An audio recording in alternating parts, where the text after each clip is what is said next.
It comes with great regret for me to finally say that, unfortunately, the Spaniards in Formula 1, yeah, it's over for them.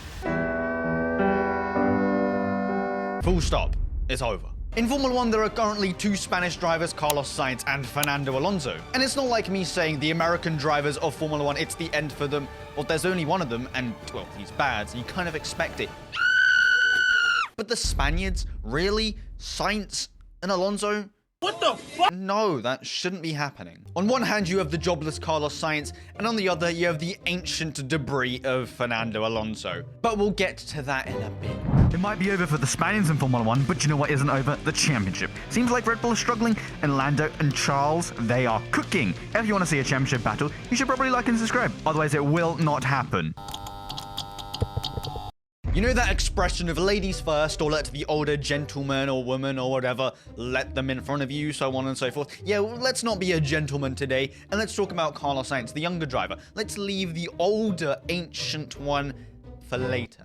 Now, Carlos Sainz, just like most other drivers, start in a pretty awful team in Formula 1. He started in Toro Rosso and, you know, he worked his way up and up and up. Until now, he's in a Ferrari, which he can be battling for wins every single season. For the last 3 years, he has won a race every single season, scored multiple podiums every single season, and has been good every single season. It's not like he's a bad driver. It's not like he doesn't deserve a top-tier seat.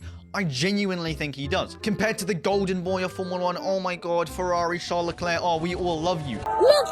Carlos Sainz isn't too far off him. A tenth, 2 tenths, that's pretty much nothing in Formula 1. On the other side of the Formula 1, you have Red Bull. You have Max Verstappen, who is pretty much similar to Charles Leclerc. The only difference is that Max Verstappen can actually secure championships. And then you have his teammate Perez, who is an odd 6-7 tenths off Verstappen. So, well, it comes with great regret, tears down dripping from my eyes, to say that Carlos Sainz, it's over for him in Formula 1. It might not just be over for, you know, him having a race seat. He probably will get a race seat somewhere, but it's over for him competing at the top. His chances of winning championships, winning races, even scoring podiums are dwindling down slowly to a nice little 0% chance of that happening. His windows and doors of opportunities are slowly closing as well. The Red Bull seat was open until a mere couple hours ago, or couple days ago, I don't know when I'm going to be posting this. Because the announcement came out that Checo Perez has signed that contract for 2 years, so that's Red Bull out of the picture. He won't be going to Red Bull, and therefore he won't be in the Red Bull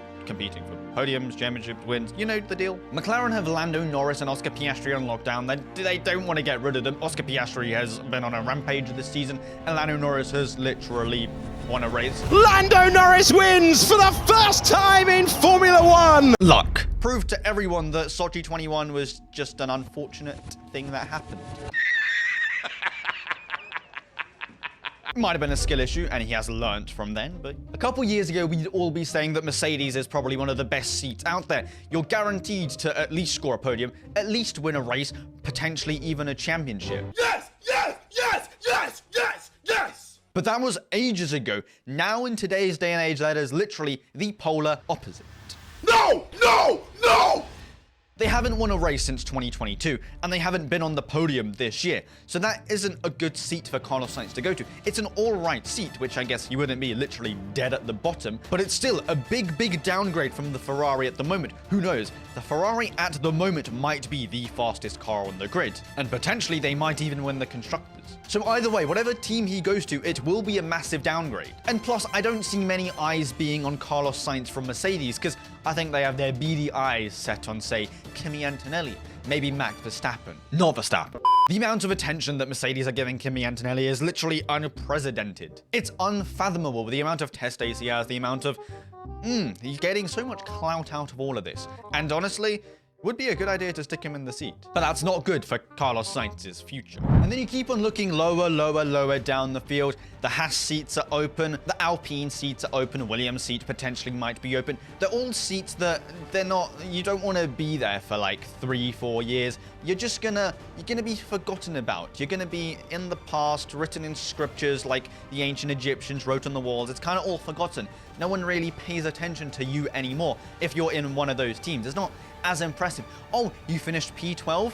Wow, that's so amazing. Nobody cares. Of course, we all know Carlos Sainz Sr., the 2-time Rally World Champion. Carlos Sainz's father, yeah. He has massive ties with Audi, and therefore we all thought, oh my god, Carlos Sainz, he might potentially also have big ties with Audi.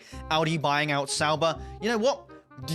That seat is guaranteed for Sainz. No matter what happens, he's probably going to go to Sauber, to Audi, but those doors are slowly closing as well. Sauber is putting their foot down, and I don't think that will happen. Now, ideally, Sauber would want Carlos Sainz and Nico Hülkenberg, two experienced drivers, two drivers who can put up good performances, two drivers who are very good at the sport, two drivers who have literally been in the sport for what's felt like absolutely ages. One is a multiple-time race winner, and one hasn't ever scored a podium, but it's not like Nico Hülkenberg is a bad driver. He is cooking this season and has been last season, and is great and will fit that team well. But yet again, the Sauber Audi project, who knows, that's another gamble whether when Audi gets into Formula 1. It's a bigger gamble than going to like the Bellagio, chucking down $500,000 and being like, I might win, I might not win. And the same with the Audi. They might hit the floor running, or they might stumble and tumble down the hill like Jack and Jill. New team, new engines, new everyone. They're not going to win the championship in their first season, are they? They're not going to do a brawn. They're not going to be better than the Red Bulls, the Ferraris, the McLarens. So yet again, big downgrade, and who knows if that will even be a good team. And plus, that's in 2026, and currently we are in 2024. His options pretty much every single day are getting smaller and smaller and smaller, and soon enough, the only race seats that will be available is probably the Haas and the Williams. But then he's stuck in a Haas and a Williams. And I think we both know that that isn't the best race seat on the market. I would love to see him in a Williams, but that wouldn't be too good for his career. Knowing that he's just stood on the podium multiple times, he literally went into surgery, he literally got nerfed, literally lost a couple kilograms, and then the next race, he was like, no, don't worry, I can win a race. And he did win a race. A Ferrari 1-2, headed by Carlos Sainz. It seems like the only options for Carlos Sainz right now is to join a pretty bad team, wait out a couple years, wait until a couple drivers retire, wait until something shakes up at the top. Surely in a couple years, there will be some driver changes, and Carlos Sainz will be the first to pounce. Or he joins that Williams project, and with Alex Albon and James Vowles, they both stir the ship towards glory, and potentially they might be the best team. But they're just, you know, who knows what might happen. All I'm going to say is, at this point in time, for the next couple of years, Carlos Sainz is going to be emotionally struggling, from winning races and scoring podiums to probably battling for mere points. Of course, there's the option of not even being in Formula 1, going to IndyCar, NASCAR, doing something else, but I don't really think that's on... He wants to stay in Formula 1. Who wouldn't want to stay in Formula 1 for as long as possible? Unless you're like, I've won 7 world championships, I'm a bit bored, I want to retire, you know?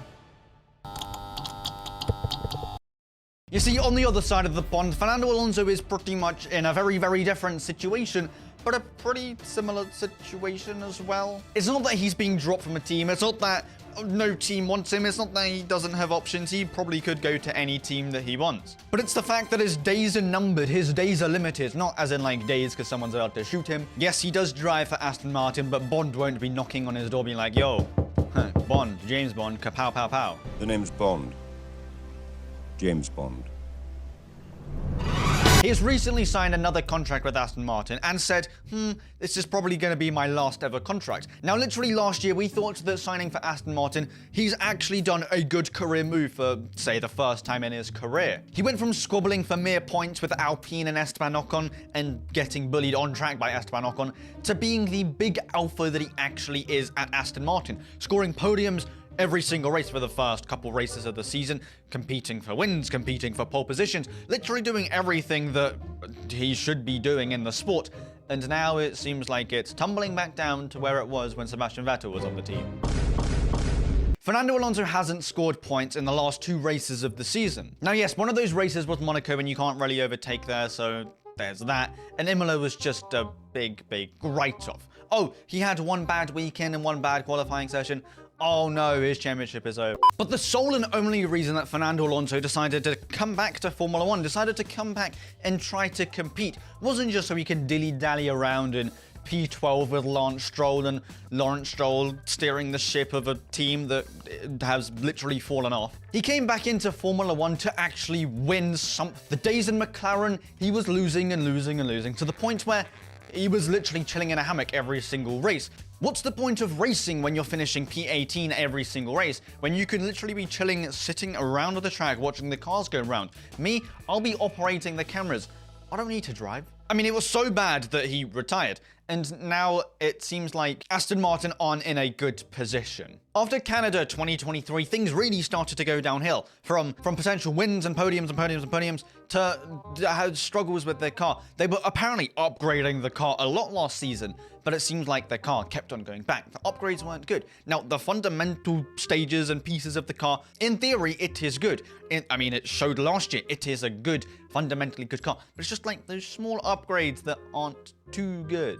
They're hindering performance, they are uncomfortable to drive, it's like driving on a knife's edge. It's just not good.